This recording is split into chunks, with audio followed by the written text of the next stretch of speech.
Welcome to the Badass Babe Manifest podcast. The vibe here is how to manifest in a simple and fun way, implementing my abundance DNA method without the bullshit, overcomplicated hacks or fluff. I'm your host, Kelly Pender, your spiritual manifestation coach, and together we're going to uncover your unique abundance frequency, step into who the fuck you are unapologetically, and remove the limitation caps as well as playing it small to open yourself the F up to the unlimited abundance, success, and money to easily flow into your life and or business. Let's manifest that shit.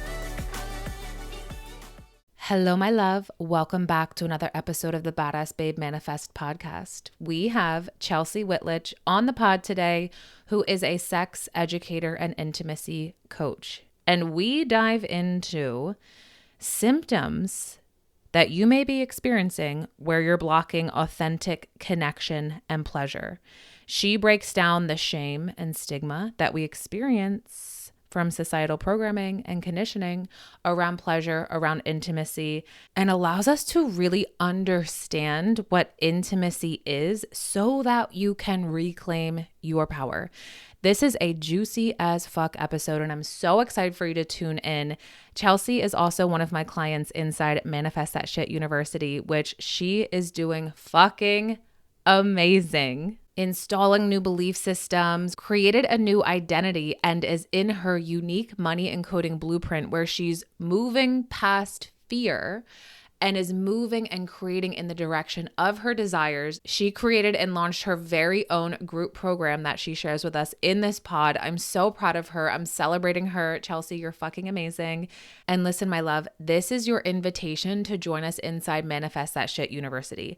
This is my mastermind space that's unlike anything else out there. This is the space where you will rewire yourself rich so you can 2, 3, 5x your current income and normalize 10, 20, 50K plus months, but in a way that's sustainable. So you can see an extra zero staring back at you in your bank account.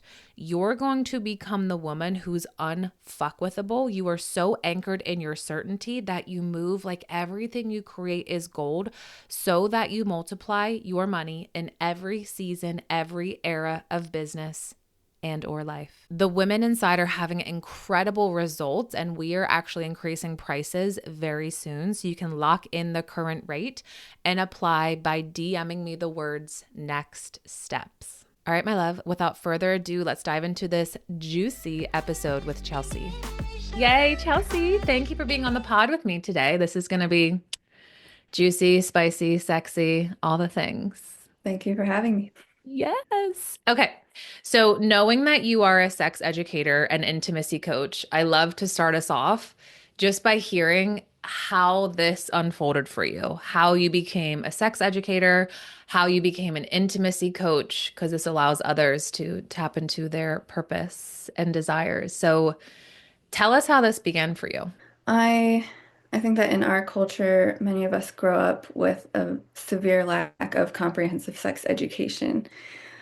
At least I did. And so I'm curious to ask you, before I answer your question fully, where did you grow up and what was your sex education like? Yes. Okay, I love this. So I grew up in Pennsylvania, and uh my only memory of sex education was in high school in a sex ed class, and we were watching a birthing video, and I passed out. And that was basically it. Oh my God. That's it. I don't remember anything else. I think that birthing video just made me feel a certain way, and I passed out. So I don't really know what we learned. Nothing that like resonates with me except for that moment. Okay, that's a pretty powerful moment. I also grew up in Pennsylvania in a small town in north central PA, and also the sex education was pretty abysmal where I grew up. I do remember it's always like the gym teacher or the driver's ed Yes. teacher who teaches sex ed for some Yes. reason. And I just remember my awkward driver's ed teacher telling us, he's like, I'm going to say all these sexual words just so we can get the giggles out now. And he just like said all these words. And just very awkwardly. And I remember there just being a lot of like fear-based education about STDs Yes. and a lot of messaging about waiting until marriage for sex.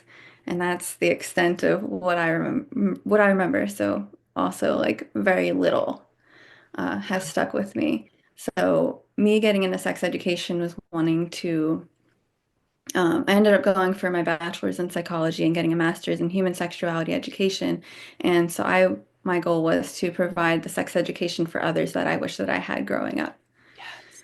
So after that, I became a sex educator. I was working in a sex shop for a few years, teaching a lot of workshops about kink and dirty talk and masturbation and basically all the sensitive topics that nobody ever really wants to talk about. Yes. And then last summer, I decided that I was ready to expand on my career. I wanted to stop working for other people and I wanted to start working for myself and start a business. So that's when I found the Embodied Intimacy and Relationship Coaching certification course through the Embody Lab. So I took that certification and then started my business. And I wanted to combine that with my sex education background. So that gave me the tools to bring in intimacy coaching because I had been teaching sexuality workshops to groups for so long, and then I became interested in doing one-on-one coaching with folks. So, Yes. I love it. Okay, amazing. So, for those who aren't familiar with embodied intimacy, I'd love to hear your definition of that and your meaning of that. Because I know for us, what we've been taught growing up, what we see on social media, and just societal programming, we're like, oh, intimacy, sex. But I was told and taught growing up that sex is like bad and shameful, and I need to hide my sexuality, right? So then we get all funky around the word intimacy.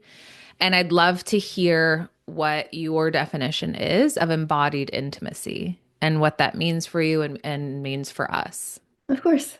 So, in order to break it down, I guess, get all of our definitions on the same page, I would start with embodiment is a way to integrate the mind and body and emotions. And then intimacy, uh, as you said, a lot of people kind of use it interchangeably with sex, and it's really not the same thing.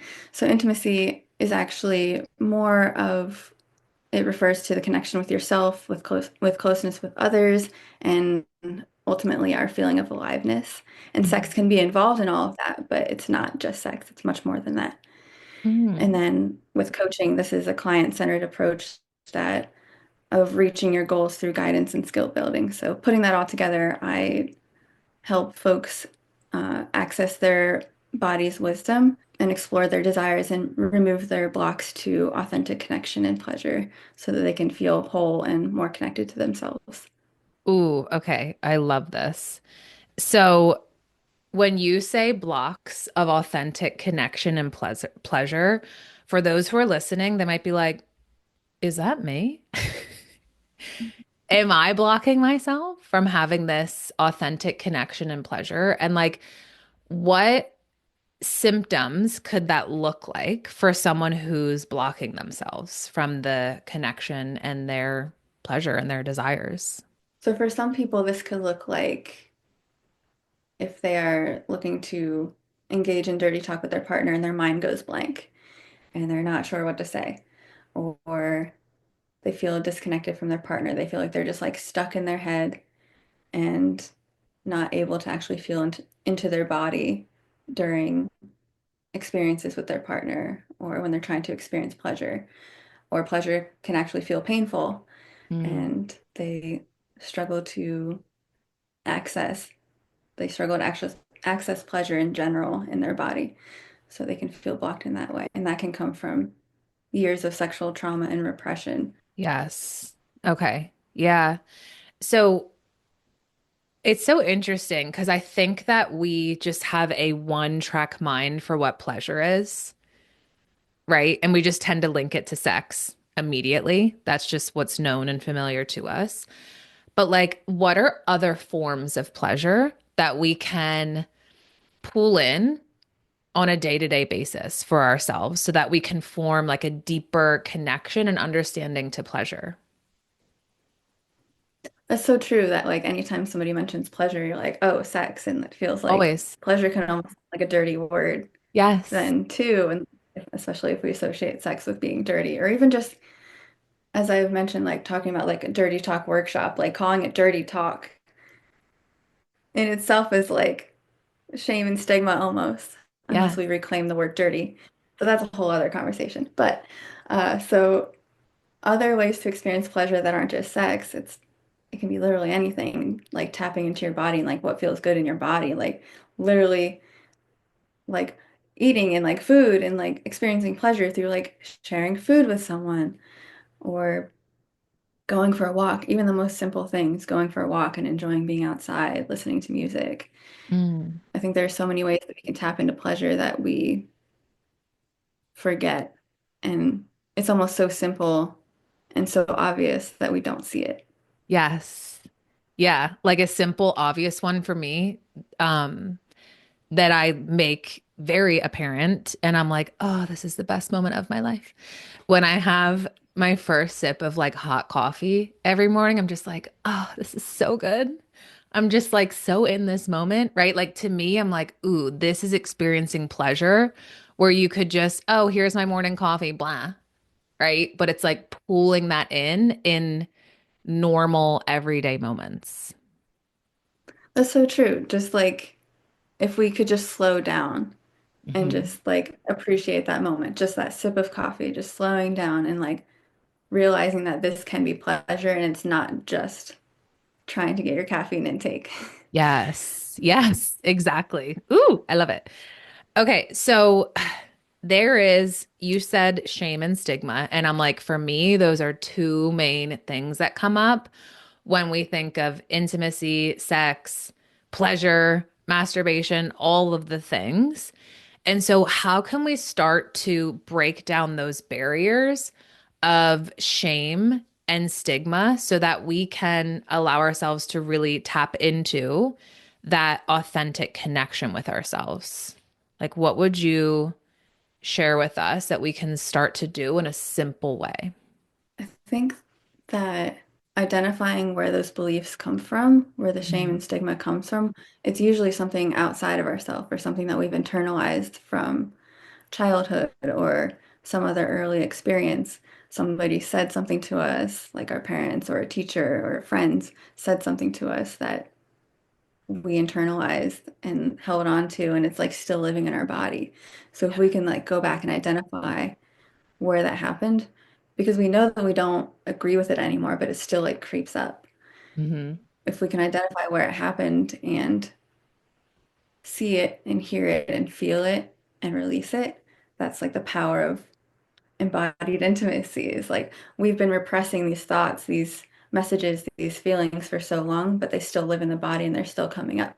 So if we can see it, feel it, hear it, and release it, and then replace it with something new that we actually believe, that can be super powerful Mm. and empowering for reclaiming our pleasure, if that Yes. makes sense. Oh my God, it does. I literally wrote just I just wrote down for you. I'm like, oh, here's her method for reclaiming your pleasure. That was it, right? And I think that for most of us, identifying where it stemmed from, a lot of us don't know to do that, right? Like we do that in my world and my work. We identify it and get to the root because otherwise we feel controlled by it if we cannot identify it and if we cannot pinpoint it. And it's really nice to know that you don't need to be controlled by the shame and stigma around pleasure and your authentic connection so that you can reclaim your power, so that you can be free and free to be you. I love that. Ooh, reclaim your power. It reminds me of a technique that we did in Manifest at Shea University. I don't remember what it was called specifically, but we like visualized like going back in time, like in this timeline. Yes. If you can Oh yeah, the neural energetic try that. encoding. Yes. Yeah. Hmm. something that I think about a lot is how we often have the same ideas just said in different ways. So like this neural and energetic encoding and like going back on timelines and things like that. Um, Similar to what I was saying of like, yeah, going back to the root of the issue. I just didn't have like a neuro-linguistic way to explain it, but Mhm. it's still like a similar concept. It's very So just similar. thinking of it.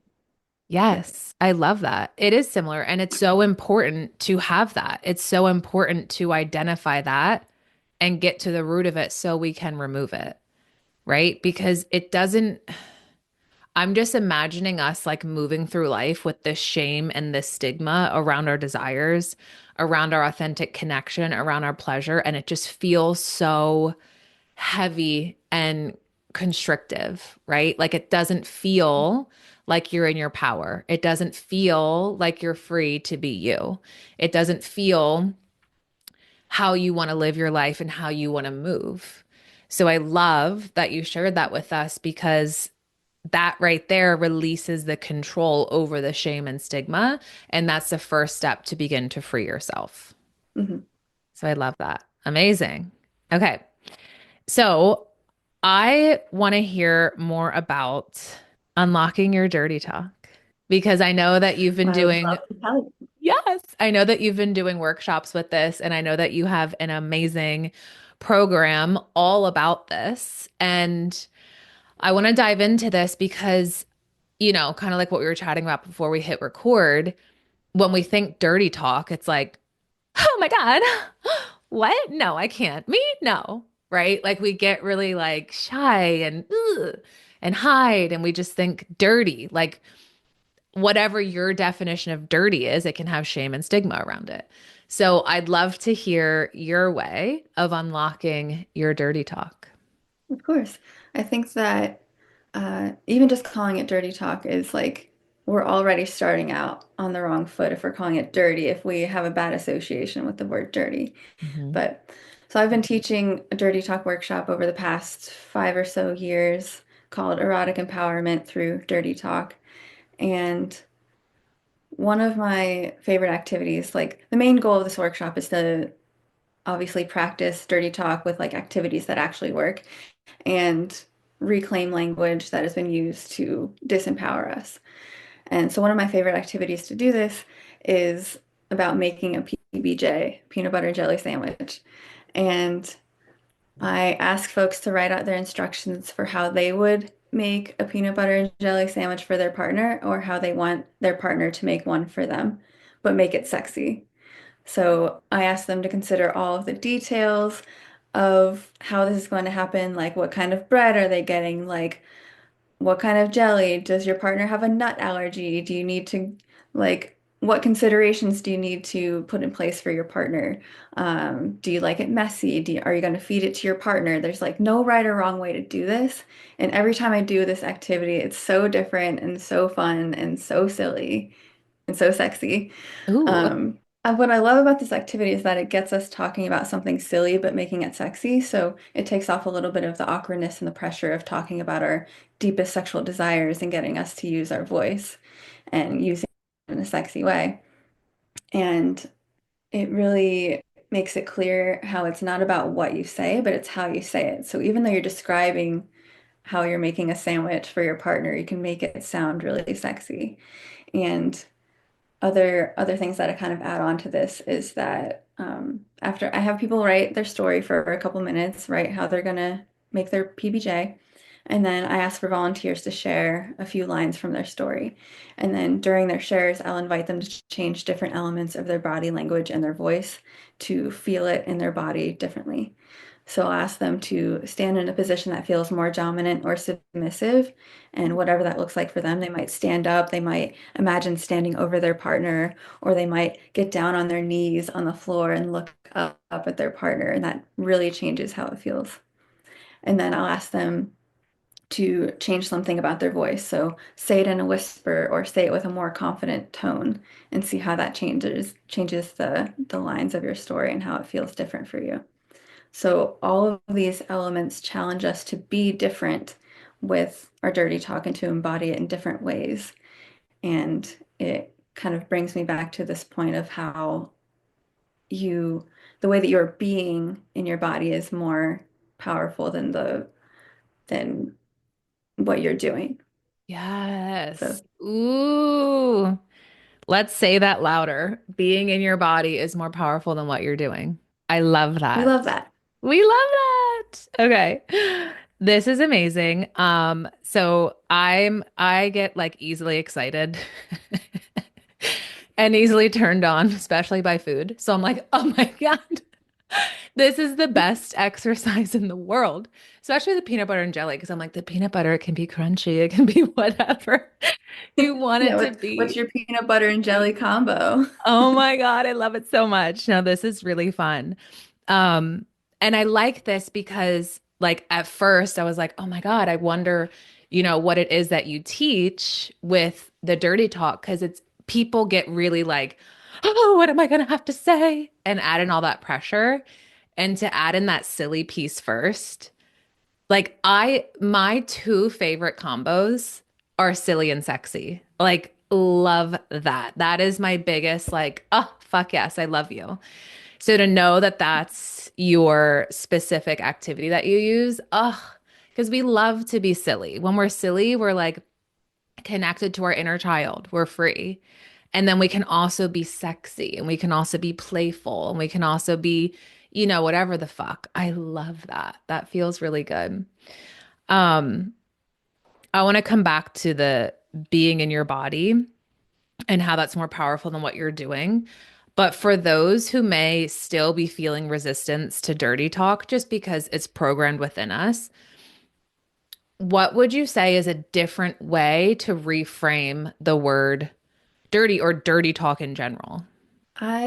I've thought about this so much, like what else could we call it that people would know what we're talking about? Like I had to call this program Dirty Talk or this For workshop Dirty sure. Talk so that people knew what they were walking into because everybody knows what you're talking about when you say dirty talk.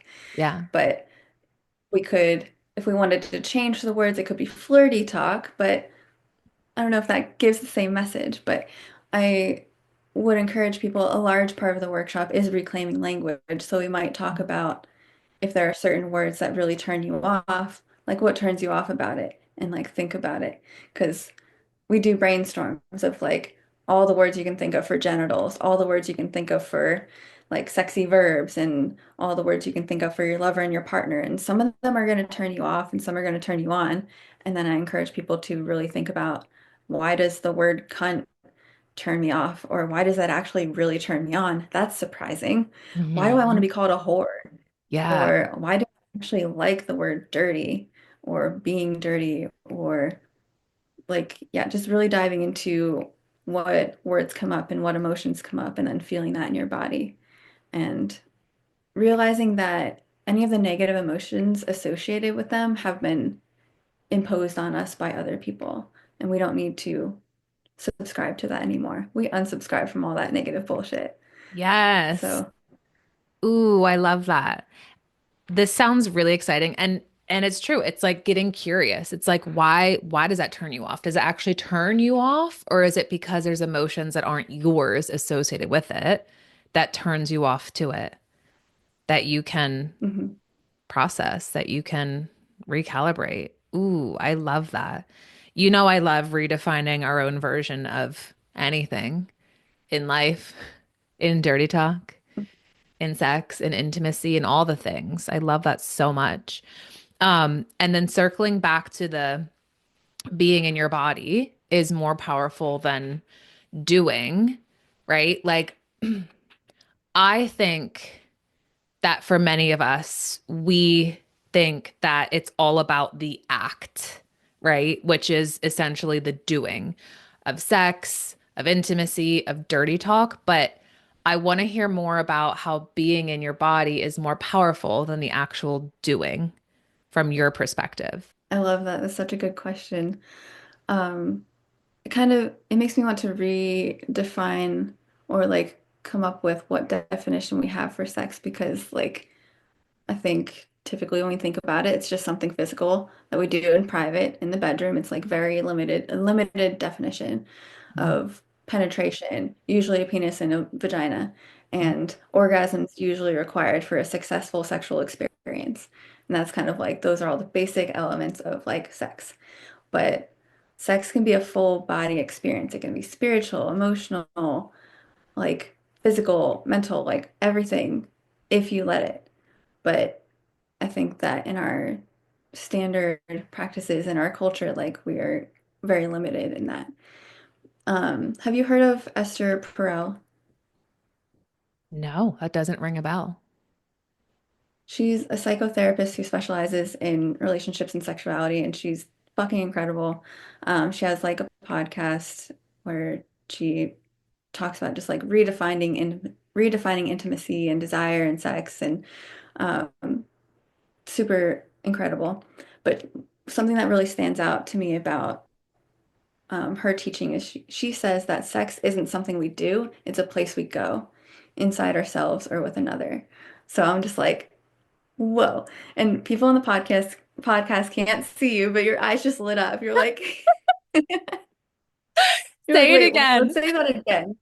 Sex isn't something we do, it's a place we go inside ourselves or with another. And hearing that just like also lights me up. It just really, if we could use this type of definition, we can truly expand ourselves in our relationships. We could stop worrying about what we're doing and the how, and we can just be and experience our sexuality like more fully. We don't need to focus on what sex should look like or what it should feel like or what it should like what we can be doing because sex starts outside of the bedroom. It's not just this physical experience. It's like a place that you go inside yourself and with other people. Oh, that right there is like an energetic permission slip and just a permission slip in general that so many women needed to hear. Because I know, like, especially with some of my friends, they have a lot of, and just, some of my clients and women who I've spoken to and met along the way, they feel a lot of pressure around sex and feel like it is all performance based, right? And so I love that perspective and I love that shift and I love that uh like redefining moment that you just mic dropped for us right there because what if it wasn't about the act? What if it wasn't about the doing, the pressure, the performance, the do I look a certain way? It's all about just being. And that is so freeing, right? And that feels so much better, the being me than the having to do. Mm, I love that. That was Yeah. like very potent and powerful for a lot of people listening. hmm It, I also want to add that if we are redefining sex in this way, what if we took out all of those elements that I mentioned earlier of like just needing to be physical and needing penetration, needing orgasm? If we took all of that out, no penetrative part of sex, no orgasm required, what would it look like if we could just slow down our experience of being with ourselves or with our partner and just experiencing sex without those things? It's like, okay, that feels strange. Like, what could that look like? But that Yeah. just also opens up so much more of what it could be. Just leaning into what other parts of your body can be erogenous zones, like your stomach, your ear, your like your legs. Like, where else can you touch that like just doesn't even get attention? Like leaning into different types of touch and different sensations all over your entire body and just letting it be a super curious and exploratory experience without Mm, all of these other pressures, if that makes sense. yes, I love that so much.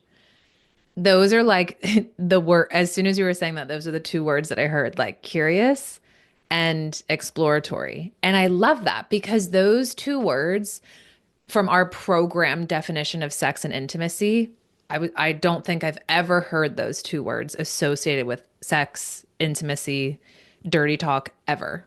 It's big, like just being able to invite curiosity and exploration, and also treating like, especially in long-term relationships, like longer relationships where you're out of the honeymoon phase, you've been together for years, and like maybe your sex drive or the amount of sex that you're having has declined a ton. And you're like, what even do we do? How do we get curious? How do we explore? It's just like bringing that wonder and that curiosity back into the relationship of like how you were excited and curious before when you first started having sex. Yeah. How can you bring that playfulness back? Yes. Ooh. Because Ooh. it should be playful and it should be fun. It should be silly, like you had said earlier, like you like the silliness. You do. Like something I probably say in every dirty talk class is that the sexiest thing to me is laughter. Like if I'm laughing during sex and you're laughing during sex, as long as we're not laughing at each other or something, we're Yes. laughing together. But like that is the hottest thing to me because that means that like that is like a next level type of intimacy that like we are comfortable enough and like close enough that we can just laugh and be silly. Yes. That takes off the pressure of having sex be this like serious sultry thing. Like, no, I want the silly. That's Yes. sexy to me. It is. I agree. And you're right. That is like a next level intimacy because I'm just thinking of like movies that I watched, when my brain was malleable. And I remember like scenes in movies where people were having sex and it was like this hot, steamy moment. And then someone would start laughing and they would immediately get insecure. And like it would just like ruin, quote unquote, the moment and they'd stop. And I'm like, I probably laugh during sex like often, especially when we queef. It's funny. And it doesn't need to ruin the moment. Like we can laugh and be silly. And that's like, it's, you're just being you, right? And you're accepting Hmm. that. Like silliness, laughter, and sexiness and sultriness, they can all like interchangeably meld together without pressure, expectations, or it meaning anything. We can just release the meaning and just be free to be whoever the fuck we are. Yeah, the laughter is authentic and yeah, it's more of you. It also reminds me that this thought just came up that like dirty talk doesn't even have to be dirty.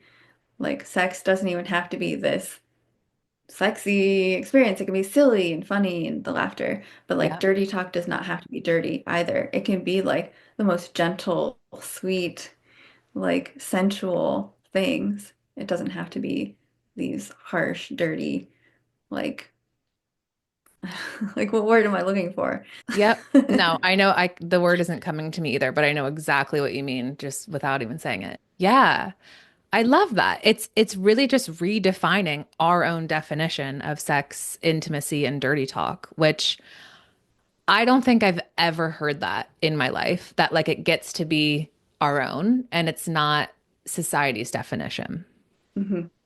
So I We love don't that. have to sound like a porn star. We don't have to like Yes. have all the right words and like describe this moment like super in detail or something. It could be simple and just a couple words, just Hmm. like beg for me. Like something like that, like straightforward and direct, like effective, or like I love the way that you kiss me. Mm, Something simple yes. and gentle and sensual. Mm. Oh, I love that. This is amazing. This is so powerful, so potent for me, for everyone listening. I want to hear more about your Dirty Talk program that's coming up because this is like so needed, so exciting, and I want to celebrate this with you and invite other women in. Tell us more about it. Course. I, so like I had said, I've been teaching the Dirty Talk workshop for the past 5 years. Mhm. And every time I've taught it, it's a 2-hour workshop. And every time I've taught it, I felt so limited by the amount of time. Like we could go so much deeper into each activity. Each activity on its own, I could turn into like an hour-long workshop. So a few months ago, I decided to turn this into a 3-month transformation program called Dirty Talk Mastery, Embodied Erotic Empowerment. It's a mouthful. But this is a group coaching program where we take some of the activities from the workshop, but some new activities, and we take them much deeper into embodiment exercises, some guided visualization, some somatics, mindset work, and more of a personal transformation. So it's not just a dirty talk workshop, but it takes it much deeper into your desires and connecting with yourself authentically. It's for anyone who wants to take their dirty talk to the next level, and I'm really excited about it. Yes. Yes. This sounds incredible. This sounds so needed. I'm so excited that you're creating this for us and allowing us to come into our own bodies and power and redefining our version of dirty talk, sex, intimacy, all the things. This is incredible. Tell us more about where we can find you, connect with you, come into your world. So on Instagram, that's mainly where you can find all my content and links. I'm on Instagram at explore.embody. And so I have my one-to-one coaching there and also the application for the Dirty Talk program. So everything you need is there. Okay, amazing. Yes. Thank you, Chelsea, for sharing your magic, your wisdom with us. I loved having you on the pod. This was such an incredible conversation and a huge permission slip for so many women. Thank you, thank you, thank you. Thank you so much for having me. That was so much freaking fun. If you love this episode as much as I did, please take a screenshot and tag me on Instagram at @the_badassbabe so I can share and celebrate you. And I have a special gratitude gift for you. If you're feeling called, please give us a 5-star rating and write your review on Apple Podcasts. Take a screenshot, submit it. Let me know and I'll send you instant access to my Fuck Yes Money hypnosis as a thank you. And I'll see you in the next episode.